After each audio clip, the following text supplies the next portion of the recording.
ये मेरे दूसरे लेक्चर प्रोग्राम में विषय है परावर्तन से प्रतिबिंबों के बनने के कारणों को समझना। यदि किसी बिंदु से किसी माध्यम पर प्रकाश की एक किरण पड़ती है और परावर्तित होती है, तो प्रश्न होता है कि क्या उस बिंदु का प्रतिबिंब बन जाएगा? इसका उत्तर है नहीं बनेगा।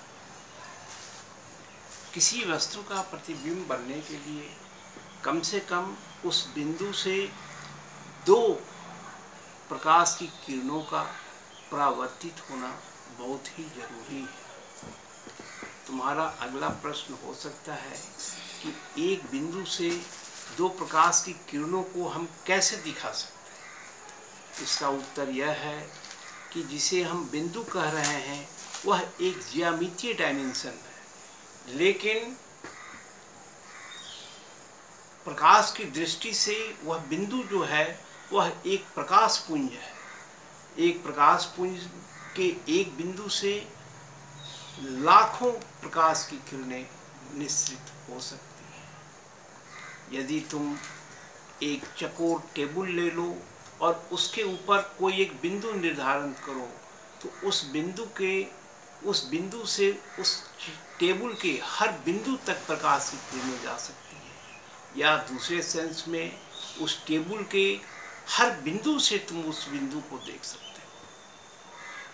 अतः किसी एक बिंदु से प्रकाश की किरणों का कहीं जाना, टकराना, वो सीमित नहीं है, वह असीमित है।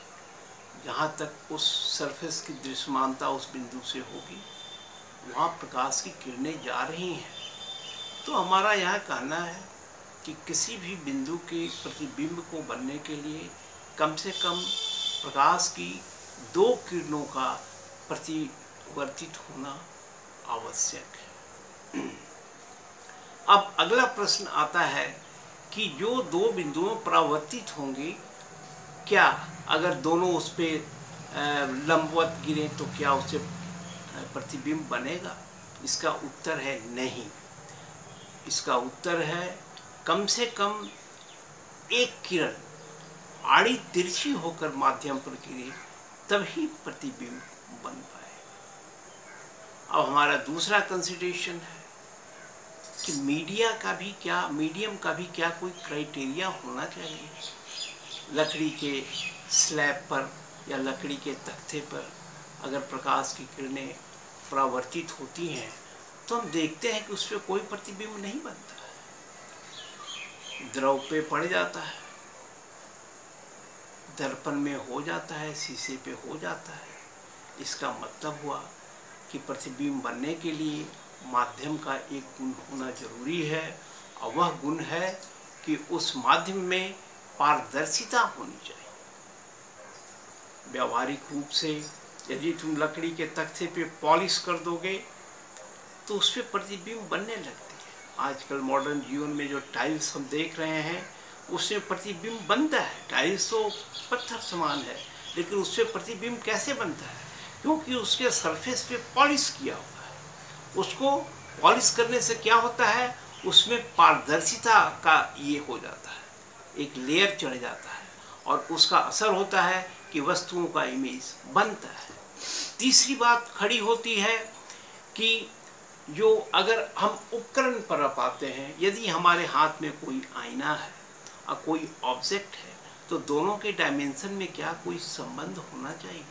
मतलब कि अगर ऑब्जेक्ट बड़ा हो, छोटा हो, तो उसके अनुपात से आईना का डायमेंशन क्या होना चाहिए? विज्ञान के दृष्टि से उसका उत्तर है कि यहाँ डायमेंशन की कोई सीमा नहीं आती है। तुम देखते हो कि कांच के हर कण पे सूर्य का बिंब बन जाता है। सूर्य कितना विशाल है और कांच का टुकड़ा कितना छोटा है, लेकिन फिर भी यह डायमेंशनल का जो गैप है वह कोई सीमा नहीं लाता है। लेकिन व्यावहारिकता की दृष्टि से हम कह सकते हैं कि वो चीज़ सुविधाजनक है या सुविधाजनक नहीं है। अब अगले लेक्चर में हम परावर्तन से दर्पणों में बनने वाले प्रतिबिंबों पर चर्चा करेंगे। धन्यवाद।